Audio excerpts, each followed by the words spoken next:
Paano mo nakilala si Cuadro Alas sa Ormoc? Nakilala ko si Quadralas kasi nakikita ko siya sa isang barangay na kung saan dun yung classmate ko. Kaya nakilala ko po siya. Bali yung classmate ko, relative niya po si Casimero.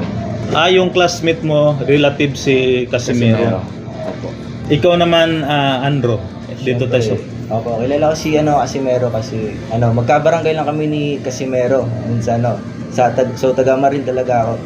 So nakita ko si Casimero nung naglalaro siya ng basketball dun mismo sa Marhen, kaya nakilala ko siya. Tapos napag-alaman ko na magkabarangay lang pala kami ni Casimero.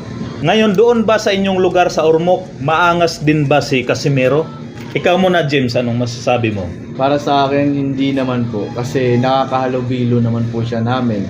Nakakalaro po. Kaya masasabi po namin si Casimero ay isang normal na tao lang po pag nami-meet mo siya in person. Yun. Ayan mga boss ha, dito naman tayo kay Andro dito sa kapatid.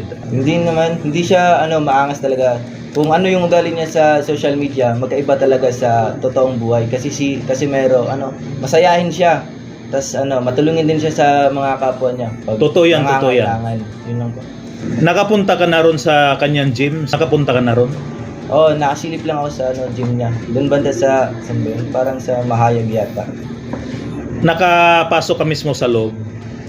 Sinilip ko talaga yung ni Casimero.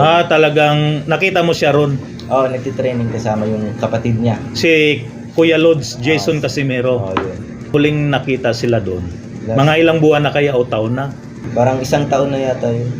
2023. Parang 2023 pa. Last message. Para sa akin, mamamessage ko lang kay Casimero, good luck sa mga laro niya. Sana dinadala niya pa rin yung pride ng Philippines.